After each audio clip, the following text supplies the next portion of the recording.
भगवते वासुदेवाय।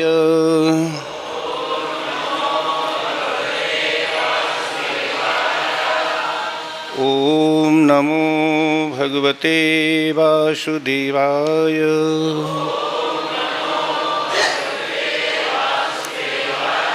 ओम नमो भगवते वासुदेवाय।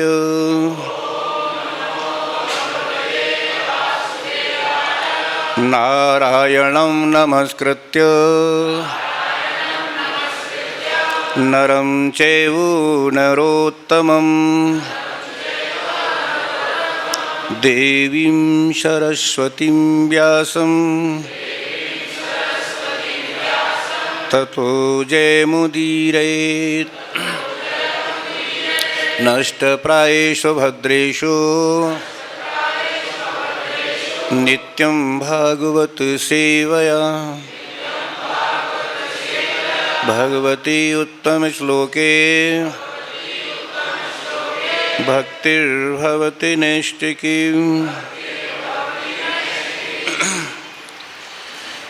श्रीमद्भागवतम स्कंद 7 अध्याय 11 श्लोक संख्या 33 और 34।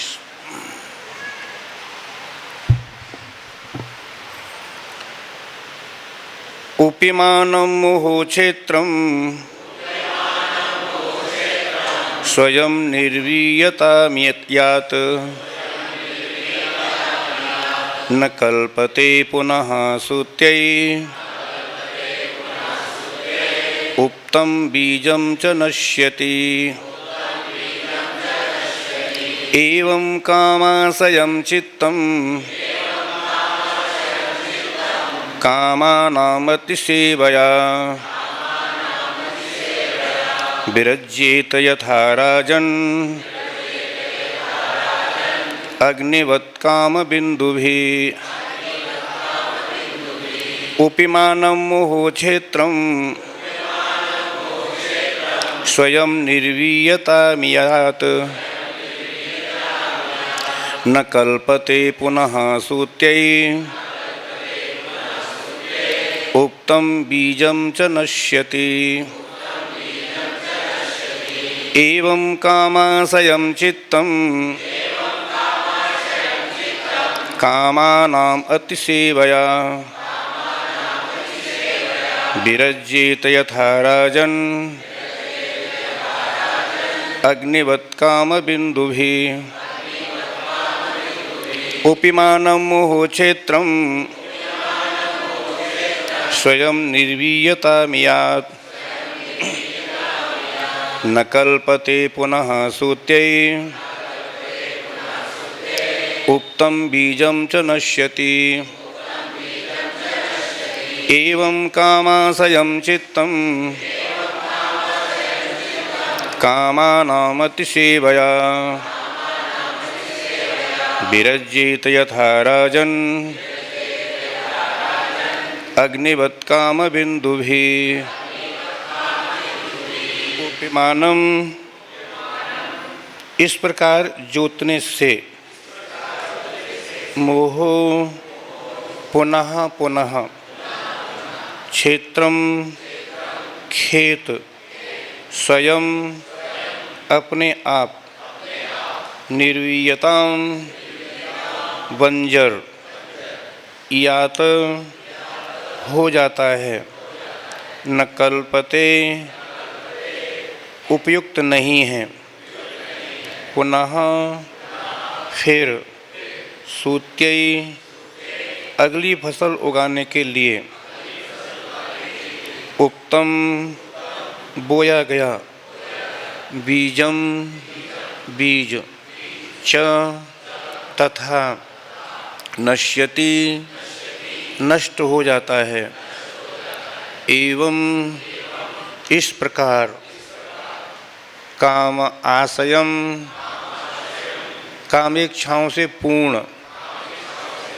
चित्तम अंतःकरण कामानाम वांछित वस्तुओं के अतिसेवया बारंबार भोग के कारण विरज्येत, विरक्त हो सकता है। यथा, जिस तरह, राजन, हे राजा, अग्निवत, अग्नि, काम बिंदुभे, घी की छोटी छोटी बूंदों से। अनुवाद व तात्पर्य शिल प्रभुपाद द्वारा। जगत गुरु शिल प्रभुपाद की। हे राजन, यदि किसी खेत को बारंबार जोता बोया जाता है तो उसकी उत्पादन शक्ति घट जाती है और जो भी बीज बोए जाते हैं वे नष्ट हो जाते हैं। जिस प्रकार घी की एक एक बूंद डालने से अग्नि कभी नहीं बुझती, अपितु घी की धारा से वह बुझ जाएगी, उसी प्रकार विषय वासना में अत्यधिक लिप्त होने पर ऐसी इच्छाएं पूरी तरह नष्ट हो जाती हैं। तात्पर्य, यदि कोई अग्नि में निरंतर बूंद बूंद घी छिड़के तो अग्नि नहीं बुझेगी, किंतु यदि ढेर सारा घी एक बार में उड़ेल दिया जाए तो अग्नि संभवतः पूरी तरह बुझ जाए। इसी प्रकार जो अधिक पापी हैं और निम्न जाति में उत्पन्न हैं उन्हें जी भर कर पाप करने दिया जाता है, क्योंकि संभव है कि वे इन कार्यों से ऊबकर उन्हें शुद्ध बनने का अवसर पा सकें। ओम अज्ञानतिमिरान्धस्य ज्ञानाञ्जनशलाकया चक्षुर्मीलितं येन तस्मै श्रीगुरुवे नमः। श्रीचैतन्यमनोभीष्टं स्थापितं येन भूतले स्वयं रूप कदा मह्यं ददाति स्वपदान्। वन्दे अहं श्रीगुरो श्रीयुत्पदकमलं श्रीगुरुन् वैष्णवांश्च श्रीरूपं साग्रजातं सहगण रघुनाथान्वितं तं सजीवं साद्वैतं सावधूतं परजन सहतं कृष्णचैतन्यदेवं श्रीराधाकृष्णपदान् सहगण ललिता श्रीविशाखान्वितांश्च। हे कृष्ण करुणा सिंधो दीनबंधो जगतपते गोपेश गोपिका कांत राधा कांत नमोस्तुते। तप्त कांचन गौरांगी राधे वृंदावनेश्वरी वृषभानुसुते देवी प्रणमामि। नमो महावदन्याय कृष्ण प्रेम प्रदायते कृष्णाय कृष्ण चैतन्य नामिनी गौरत्वसे नमः। वाञ्छाकल्पतरुभ्यश्च कृपा सिन्धुभ्यैव च पतितानां पावनेभ्यो वैष्णवेभ्यो नमो नमः।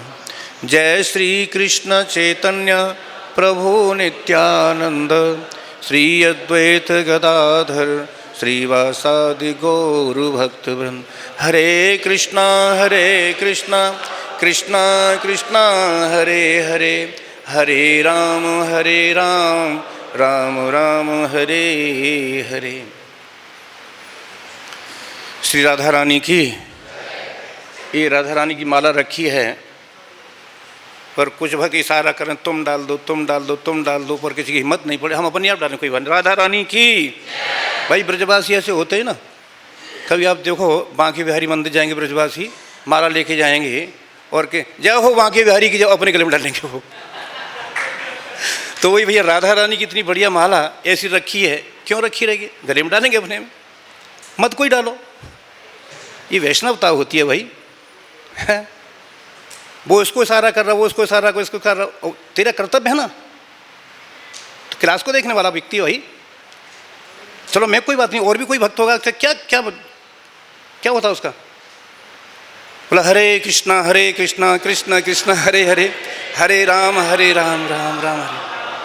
हम ब्रजवासी कहने में चूकते नहीं हैं। श्री राधे। राधा रानी महाराज हमको लालच आ गया भाई। तो बहुत सुंदर यहाँ प्रसंग चल रहा है। पूर्ण समाज चतुर्वर्ण, और इसमें महाराज युधिष्ठिर के प्रश्न करने पर नारद जी उत्तर दे रहे हैं, बता रहे हैं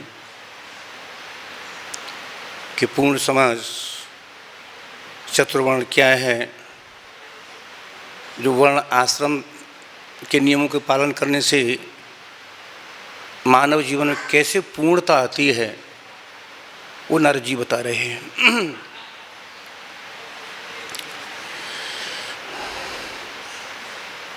नारद जी कहते हैं, राजन, यदि किसी खेत को बारंबार जोता बोया जाता है तो उसकी उत्पादन शक्ति घट जाती है और जो भी बीज बोए जाते हैं वे नष्ट हो जाते हैं।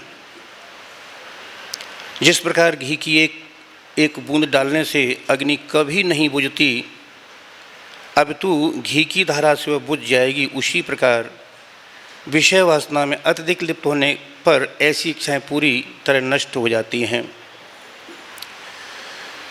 तो ये बहुत सुंदर नारद जी वर्णन कर रहे हैं,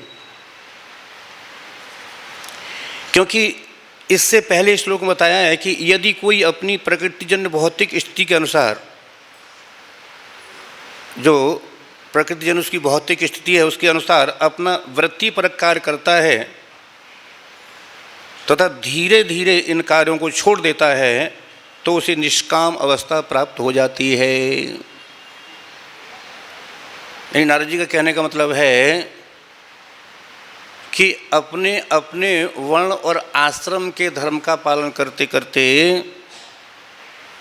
पूर्ण सिद्धि किसमें है? निष्कामता में।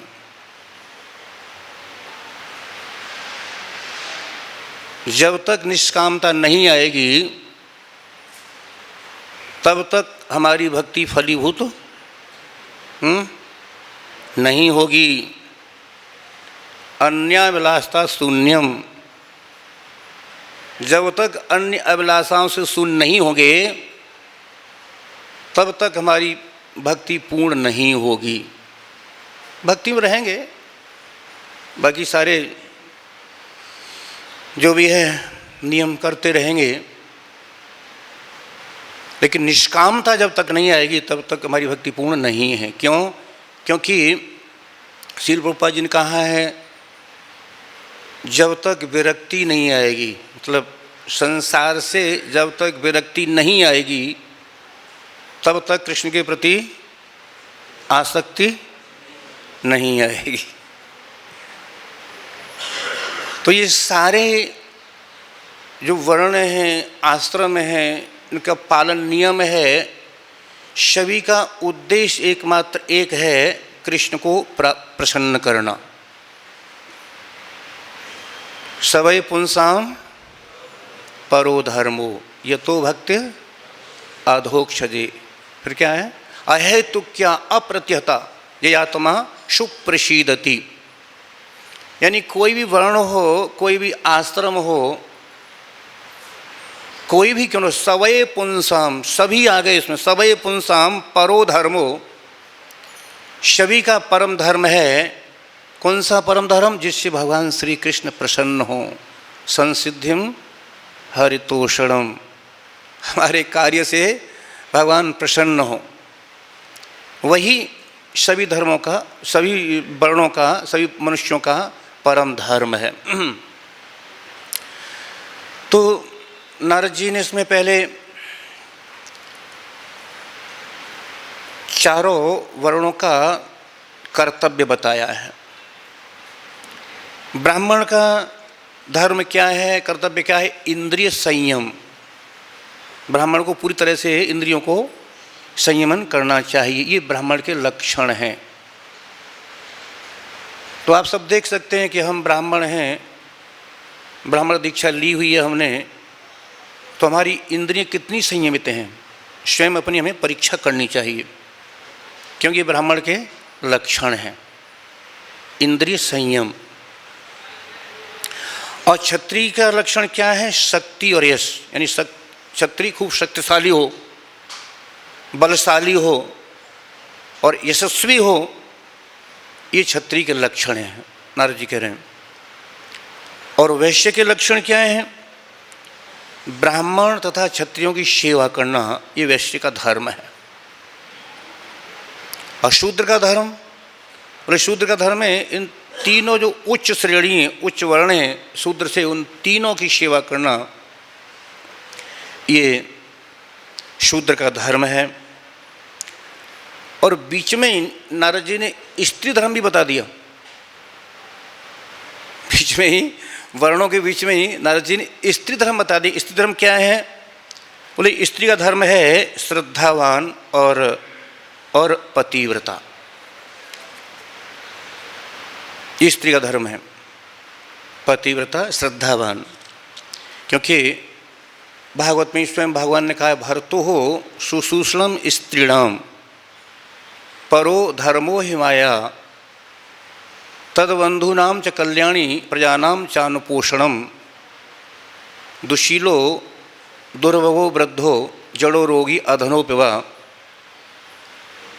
पते स्त्रीभिर्नहातव्यो लोकेप्सुभिर्पातकी।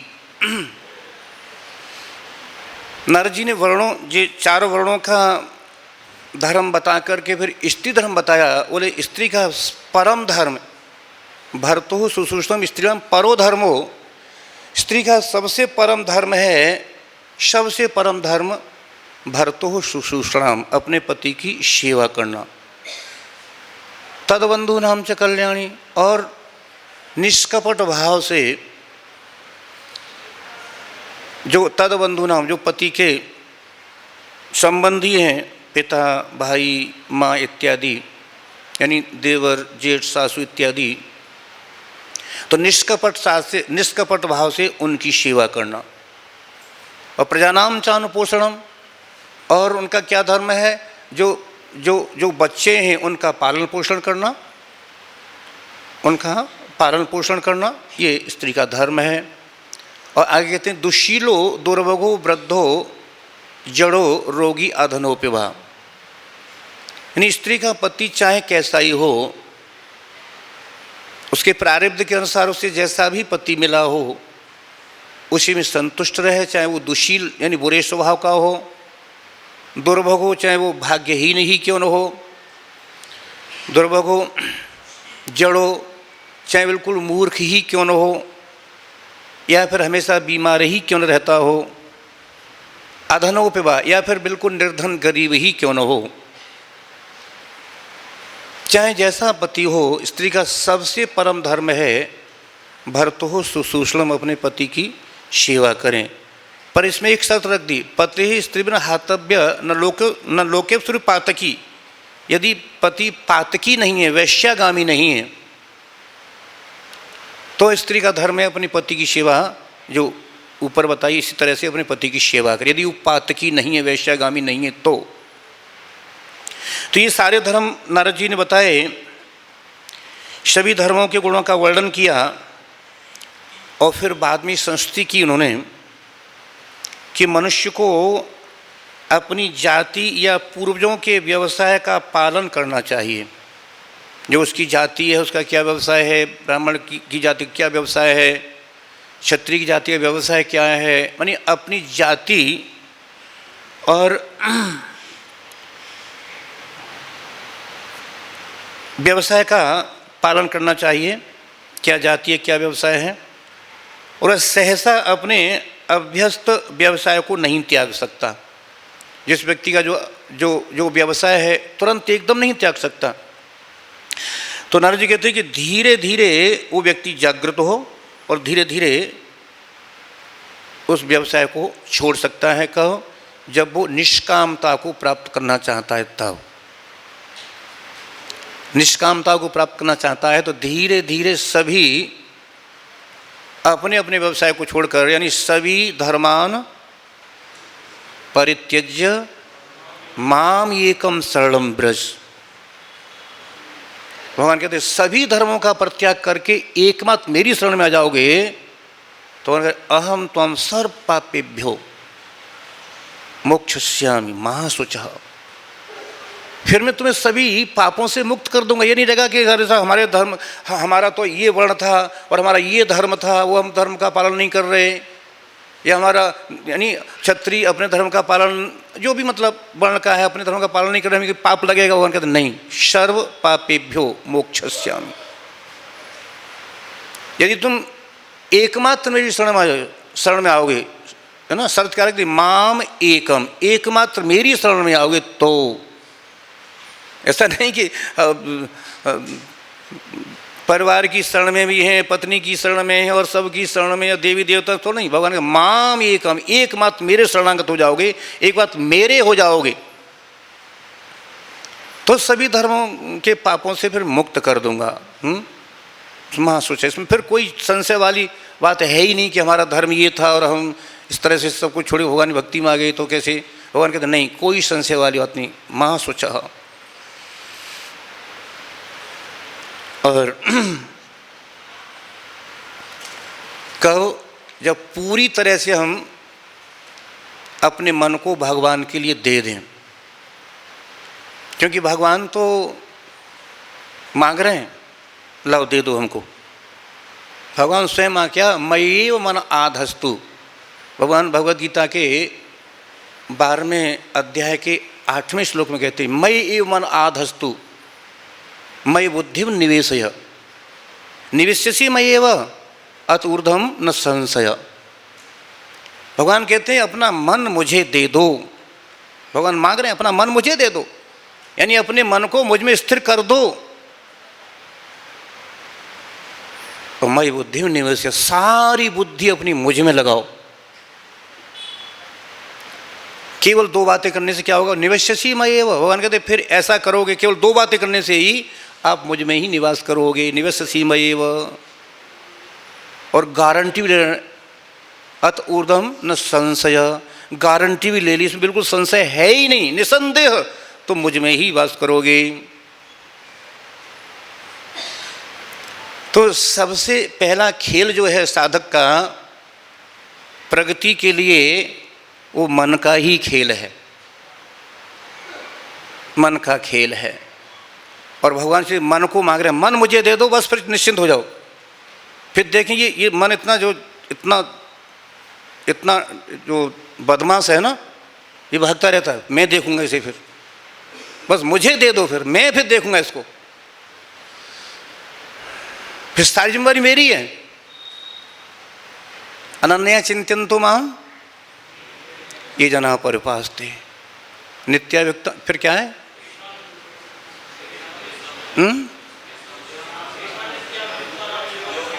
योगक्षेमं भाम्यम। भगवान कहते हैं कि अनन्या चिंतयन्तो माम ये जना परिपास्ते तेषां नित्याव्यक्तानां योगक्षेमं भाम्यम।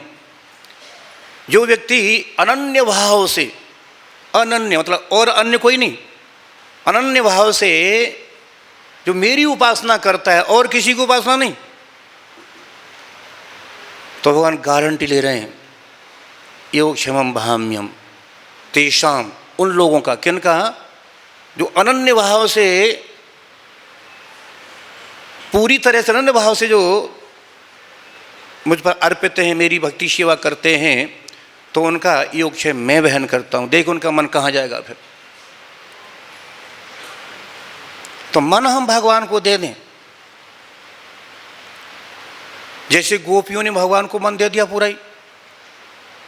जब भगवान श्री कृष्ण मथुरा में रह रहे थे, उज्जैन नगरी से विद्याध्ययन करके जब आए, मथुरा में रहने लगे, बड़े उदास रहते थे, बहुत उदास, रात्रि भर रोते ही रहते, सारी तकिया भीग जाती आंसुओं के जल से। महादेव की बहुत परेशान, बात क्या है, सारी सुविधा की, खाने पीने की, रहने की सारी सुविधाएं, दास दासियां, रहने के लिए अच्छे अच्छे महल हैं, 56 प्रकार के भोग हैं, किसी प्रकार की कमी नहीं, बात क्या है। तो माँ ने पूछना भी चाहा, पर भगवान ने कुछ उन्हें नहीं बताया। तो देवी की माँ ने विचार किया कि बच्चा बड़ा है ना, सयाना है, जब सयाने बालक हो जाते हैं तो सारी बात माता पिता को नहीं बताते, कुछ ऐसी बातें होती हैं जो माता पिता को नहीं बता सकते, मित्रों को बता देते हैं। तो भगवान के परम मित्र कौन थे, उद्धव जी, है ना, उद्धव जी परम मित्र भगवान के।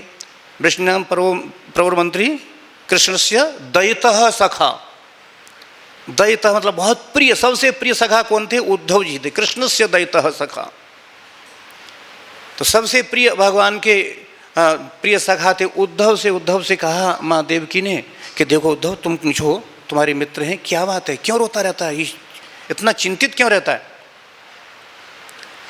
तो भगवान से उद्धव जी ने पूछा, तो भगवान क्या उत्तर दे रहे हैं? उद्धव, मेरा मन इसलिए चिंतित रहता है, एक तो मेरे माता पिता बड़ी दुखी रहते हैं। गच्छो उद्दम ब्रजम भद्र, क्या है, सौम्य पितृ ना प्रीतमा वह गोपीनाम मत वियोगाधिम मत संदेश ही निवेशय। उद्धव तुम ब्रज में चले जाओ, क्योंकि मेरे माता पिता बड़े दुखी रहते हैं और उन्हें थोड़ा सुख प्रदान करो।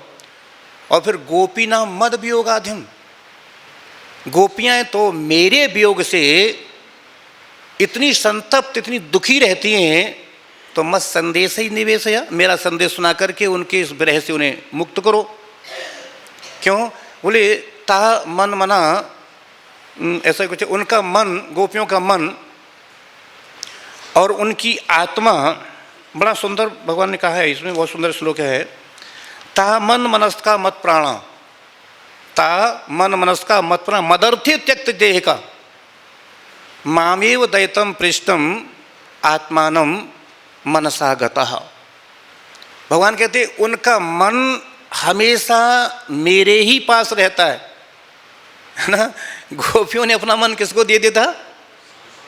भगवान कृष्ण को। उनका मन उनके पास रहता ही नहीं था। तो बोले कि उनका मन हमेशा, उनका मन, उनके प्राण, उनका जीवन मैं ही हूँ। उनका मन मेरे पर रहता है और उनका प्राण, उनका जीवन, यहाँ तक कि उनका सर्वात्मा मैं ही हूँ। तो कहने का तात्पर्य है कि हम अपने मन को भगवान को दे दें। और मन कैसा? दूषित मन,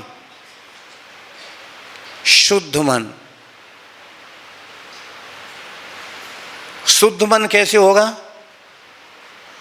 जैसा खाएंगे वैसा बनेगा मन। तो सबसे पहले मन को शुद्ध करने का तरीका है कि हम अपना जो आहार है, हमारा युक्ताहार विहारस्य, तो हमारा आहार है उसे हम शुद्ध करें।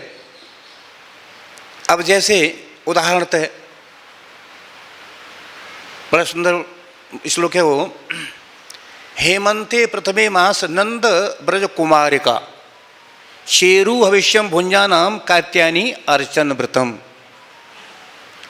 जब नंद ब्रज कुमारिका, नंद महाराज की ब्रज की जो कुमारी कन्याएं थी अविवाहिता, उन्होंने भगवान को प्रसन्न करने के लिए, भगवान को अपना बनाने के लिए, पति रूप में प्राप्त करने के लिए, तो उन्होंने व्रत किया। तो व्रत में सबसे पहले उन्होंने अपने खान पान पर विचार किया कि कैसा खान पान होना चाहिए। तो चेरु हविष्यम भुंजानाम, उनका भोजन प्रसाद कैसा था? हविष्यान्न। हविष्य समझते हैं? हविष्यान्न क्या होता है? कौन कौन जानते? हाथ उठाइए। हविष्यान्न एक माता जानती है उधर, और एक उधर, बहुत कम लोग जानते हैं। हविष्यान्न एक ऐसा अन्न होता है, दिया भागवत में, कि इस अन्न को खाने से हमारा मन निश्चित रूप से शुद्ध हो जाता है। क्योंकि हम जैसा खाते हैं ना, उसका जो रस बनता है वो हमारे मन पर ही तो आता है ना। उसकी बहुत सारी चीज़ बनती है, रस बनता है, मल बनता है, क्या क्या बनता है जो हम खाते हैं उसका। तो सबसे पहले यदि हम खाने पर ठीक से कंट्रोल करेंगे, उस पर ठीक ध्यान देंगे खाने पर, तो हमारा मन निश्चित रूप से निर्मल मन होगा, शुद्ध मन होगा। तो इसलिए गोपियों सबसे पहले चेरु हविष्याम भुंजानाम, उन गोपियों ने सबसे पहले अपना खान पान पर ध्यान दिया। कैसा, क्या खाती थी? बोले हविष्यान्न खाती। हविष्यान्न क्या होता है मैं बताता हूँ। चावल और मूंग की हरी दाल, है ना, चावल और मूंग की हरी दाल दोनों को मिला करके और उसको उबालिए। कोई मसाला नहीं होना चाहिए उसमें, थोड़ा नमक डाल सकते हैं, और उसको आप खाने की आदत डालो और उसको खाओ। गारंटी से तुम्हारा मन, गारंटी से मन शुद्ध हो जाएगा, मैं गारंटी ले रहा हूँ, मैं गारंटी, स्वयं सुखदेव गोस्वामी ने कहा है इसमें भागवत में। तो सबसे बड़ा खेल हमारा मन का है, मन की तरंग मार दो फिर हो गया भजन, आदत पूरी सुधार लो फिर हो गया भजन। तो मन की तरंग मारना बहुत जरूरी है। मन की तरंग तभी मार सकेंगे हम, इस मन को ठीक से ऐसा प्रसाद दें, निर्मल प्रसाद दें, अच्छा प्रसाद, जो मर्जी खा रहे हैं वो खा रहे हैं। तो कितना ही प्रयास करो, कितनी खूब भक्ति करो, खूब मालाएं करो, मन में तो कुछ ना कुछ घूमता ही रहेगा ना। तो भगवान को मन कहाँ दे सकते हैं? भगवान कहे मई एव मन आधस्तु, अपना मन मुझे दे दो और सारी बुद्धि मुझ में लगाओ, फिर क्या होगा? निवस्यसि मयि, फिर मुझ में ही वास करोगे। साधवो हृदयम मह्यम, भगवान के साधु मेरा हृदय बन जाता है। फिर साधवो हृदयम मह्यम, और क्या है श्लोक, किसी को याद है? साधु नाम हृदयम त्वहम मदन्यत तेन जानन्ति नाहम तेभ्यो मनागपि। अच्छा, इसमें सबको याद होना चाहिए। भगवान कहते हैं साधु तो मेरा हृदय है। कौन साधु है? जो अपने मन को मुझे दे देता है, मन उसका शुद्ध हो जाता है। तो कहते हैं साधवो हृदयम मह्यम, ऐसा साधु मेरा हृदय है। और साधु नाम हृदयम तुम, और मैं साधुओं का हृदय हूँ। क्यों? क्योंकि मदन्य तेन जानन्ति, वो साधु मेरे अलावा किसी को जानते ही नहीं। मदन्य तेन जानन्ति, मेरे अलावा किसी को जानते ही नहीं। तो भगवान कहते हैं नाहम तेभ्यो मनागपि। भगवान कहते हैं कि मेरे भक्त, मेरे साधु जिन्होंने अपना मन मुझे दे दिया है, मेरे अलावा किसी को जानते ही नहीं, तो मैं भी उनके अलावा किसी को नहीं जानता। भगवान कह रहे हैं जो भक्त मेरे अलावा किसी को नहीं जानते, तो मैं भी उनके अलावा किसी को नहीं जानता। तो यहाँ निष्कामता का दिया है कि जब तक निष्कामता नहीं आएगी, चाहे हम अपने चारों वर्णों का ठीक से पालन करें और उनका पालन करके निष्कामता नहीं आई, संसार के विषयों में ही रहे, तो फिर मानव जीवन की पूर्णता है नहीं है। मानव जीवन पूर्णता कब है? जब हम पूर्ण कृष्ण भावना भावित हो जाए, तब मानव जीवन की हमारी पूर्णता है। नहीं तो हमारा जीवन अपूर्ण है। तो हम पूर्ण कृष्ण भावना भावित हो जाएं, तो इसीलिए हम सभी धर्मों का ठीक से पालन करते हैं। और उनका उद्देश्य भी यही है कि हमें निष्कामता आए और पूरी तरह से कृष्ण भावना भावित हो जाए। तो यहाँ पर इस श्लोक में दिया है कि जो व्यक्ति यदि संसार के विषयों से छूटना चाहता है, या फिर व्यक्ति को संसार के विषयों से छूटने का उपाय नारद जी बता रहे हैं कि जो ज़्यादा उनको भोगेगा, खूब ज़्यादा भोगेगा। इसमें कह रहे हैं कि हे राजन, यदि किसी खेत को बारंबार जोता बोया जाए, जिस प्रकार किसी खेत को बार बार जोता जाए, बार बार बोया जाए, जैसे आजकल किसान क्या करते हैं, जो किसान होंगे वो समझते हैं, हम भी किसान के बेटा हैं। तो किसान होते हुए क्या करते हैं, पहले तो ये करते कि साल में केवल 2 ही फसल लेते थे, साल में केवल 2 फसल, और आजकल साल में बहुत ज़्यादा 5-6 फसल ले लेते हैं। तो खेती कमज़ोर हो जाती है। यहाँ तक नारद जी कहते, स्वयं नारद जी कह रहे हैं, नारद जी का अनुभव है। नारद जी कह रहे हैं, हे राजन, यदि किसी खेत को बारंबार जोता बोया जाता है तो उसकी उत्पादन शक्ति घट जाती है, और यहाँ तक कि जो भी बीज बोए जाते हैं वे नष्ट हो जाते हैं। जिस प्रकार घी की एक एक बूंद डालने से अग्नि कभी बुझती नहीं, और एक बार घी उड़ेल दो, एक बार में सारा पूरा टीन उड़ेल दो उसमें घी, तो क्या होगा, वो अग्नि बुझ जाएगी। तो उसी प्रकार नारद जी कहते हैं कि उसी प्रकार विषय वासना में अत्यधिक लिप्त होने पर ऐसी इच्छाएं पूरी तरह नष्ट हो जाती हैं, है ना। विषय वासना में पूरी तरह लिप्त हो जाएंगे, ज़्यादा लिप्त हो जाएंगे, ज़्यादा लिप्त हो जाएंगे, तो फिर हमें वैराग होगा। जैसे करदम मुनि जब विवाह किया, सुंदर पत्नी थी, हालांकि पहले तपस्याव्रत हो गए थे, फिर पत्नी ने इच्छा की तो उनकी प्रसन्नता के लिए बढ़िया कामक विमान तैयार किया अपनी योग शक्ति से, और ऐसा विमान जिसमें बड़े बड़े राजाओं को सुविधा नहीं हो, उससे भी ज़्यादा बढ़िया सुविधा, जहाँ इच्छा हो वहीं जा सकें। सारी भोग सामग्री उसमें, कहीं मार्केट में नहीं, उसी में सारे मॉल मार्केट बने हुए थे, कहीं जाना नहीं पड़ता कहीं मार्केट में। यानी सारी सुविधाएं, भौतिक सुविधाएं, सारी सुविधाएं उसमें तैयार मौजूद थी उस विमान में। तो उन्होंने खूब कई वर्षों तक खूब बढ़िया, खूब विषय भोगे, खूब भोगे। उन्हें यही नहीं पता लगा, लिखा है भागवत का, दिन कब हो गया रात कब हो गई, दिन रात का पता उनको नहीं रहता, इतने विषयों में लिप्त हो गए थे। जब इतने लिप्त हो गए तो उन्हें एकदम क्या, अरे अरे अरे, ये मानव जीवन को इसलिए थोड़ी है, विषय वासना में लगने के लिए, विषयों को भोगने के लिए मानव जीवन नहीं मिला है। उन्हें एकदम फिर होश हुआ और फिर पत्नी से बोल लगे, भाई अब तुम संभालो घर द्वार को, इन कन्याओं को, 9 कन्या हो गई इसी बीच में, उनकी 9 कन्याएं हो गई, अब तुम घर बार संभालो, मैं जा रहा हूँ बने, बहुत ज़्यादा लिप्त हो गया परिवार में, मेरी अधोगति होगी फिर। तो हालांकि उनकी पत्नी उदास हुई थी, पर उन्हें याद भी आया, नहीं भगवान भी आएंगे आपके उधर से, अब मैं रुकूंगा कुछ समय के लिए। तो कुछ समय के बाद भगवान आए, उनका नाम था कपिल भगवान।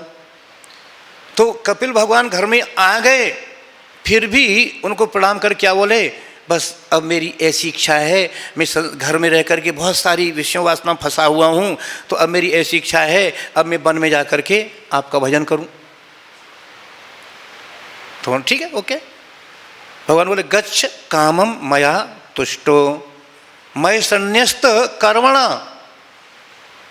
जित्वा सुदुर्जन मृत्युम अमृतत्वाय माम भज। भगवान बोले, ठीक है, गच्छ कामम मया पृष्टो, जाओ तुम और मैं संन्यस्त कर्मणा, अपने सारे कर्मों को मुझ में अर्पित कर दो, है ना, सब कर्मों को मुझ में अर्पित कर दो। और फिर जित्वा सुदुर्जन मृत्युम, जो जन्म मृत्यु, बार जन्म मृत्यु का जो सबसे बड़ा रोग है, सबसे बड़ी बीमारी, उसे जीत लो, जाओ भजन करो, माम भज, मेरा भजन करो। जैसे याति महाराज कितने विषयों में लिप्त हुए, कितने उन्होंने हद कर दी, है ना। जब उनकी पत्नी देवयानी रूठ करके घर चली गई तो शुक्राचार्य ने को साप भी दे दिया कि जाओ तुम्हारे अंडकोश, है ना। तो अब वो बड़े दुखी, और आयु भी उनकी घट गई। तो अब उन्होंने और विषयों को भोगने के लिए और क्या उपाय किया, अपने पुत्रों से आयु मांगी कि भाई जवान रहेंगे तो थोड़ा विषयों को ठीक से भोग सकते हैं वृद्धावस्था में।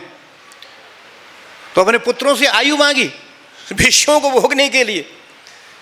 हालांकि सबने मना कर दिया, पर जो छोटे थे सबसे, क्या नाम था उनका, पुरु,